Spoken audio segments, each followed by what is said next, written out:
Iya nih, kita kan banyak tugas. Emang kamu nggak kerjain? Ah, gampang itu mah. Nanti kan bisa lihat ChatGPT. Nggak percaya? Kalau percaya, ya udah liatin. Memang kamu yakin ini bakalan benar semua? Yakin dong. Coba lihat.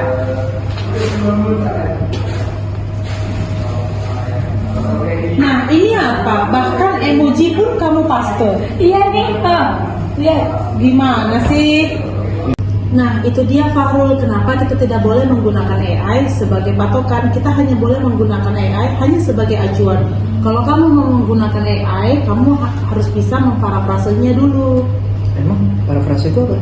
Kalau kamu nggak tahu nih, aku ada video cara memparafrase. Halo semuanya, hari ini saya akan menjelaskan tentang apa itu menulis. Pertama, apakah teman-teman pernah mendengar apa menulis? Dan apa yang teman-teman pikirkan tentang menulis? Menulis merupakan suatu aktivitas yang menuangkan isi pikiran secara sistematis ke dalam bentuk tertulis. Nah, setelah tahu apa itu menulis, apakah teman-teman tahu apa itu tujuan dan fungsi dari menulis? Menulis sebagai bentuk berbahasa yang memiliki sejumlah fungsi dan tujuannya masing-masing. Terdapat manfaat dalam menulis. Yang pertama, menulis mengembangkan kecerdasan. Mengapa demikian? Menulis dapat mengasah pola daya pikir dan kecerdasan suatu individu seperti mengingat, membayangkan, menghubungkan, memprediksi, serta menerapkan informasi-informasi yang telah disusun ke dalam konteks baru. Yang kedua, menulis mengembangkan kecerdasan untuk menghasilkan tulisan menarik dan enak dibaca, maka seorang penulis harus memiliki daya inisiatif dan kreativitas yang tinggi.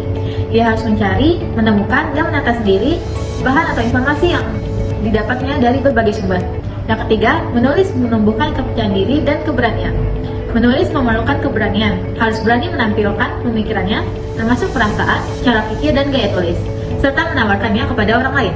Yang keempat atau yang terakhir, menulis mendorong kebiasaan serta memupuk kemampuan dalam menemukan, mengumpulkan, dan mengorganisasikan informasi.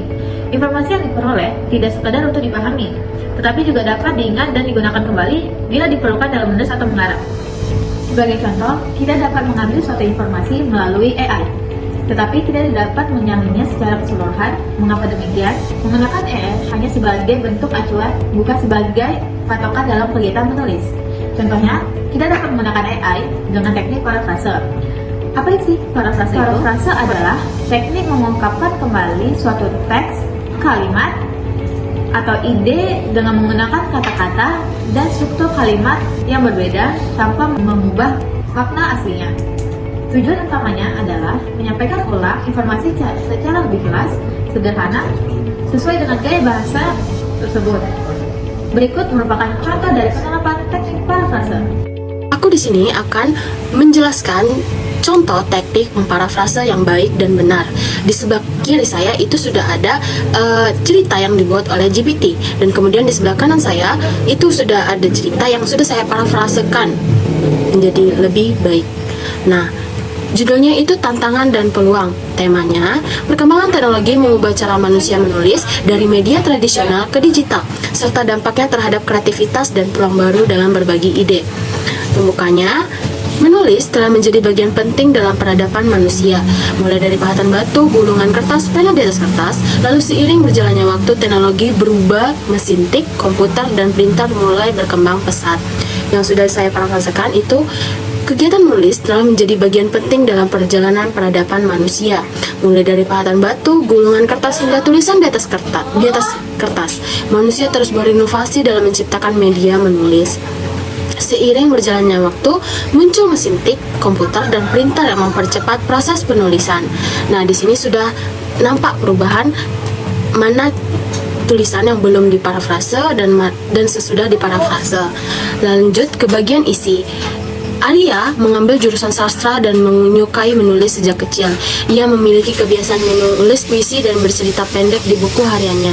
Namun, ketika dosennya meminta setiap mahasiswanya membuat blog untuk semester tersebut, Arya merasa risih.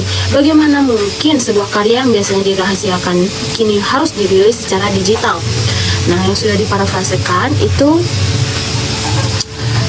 Arya Arya adalah seorang mahasiswa jurusan sastra yang sudah bergemar menulis sejak kecil. Ia memiliki kebiasaan menuangkan puisi dan cerita pendek dalam buku hariannya. Namun, ketika dosennya meminta seluruh mahasiswa membuat blog sebagai tugas semester, Arya merasa kurang nyaman. Bagaimana mungkin karya pribadi yang biasanya aku simpan rapat-rapat kini harus dipublikasikan secara online, pikirnya.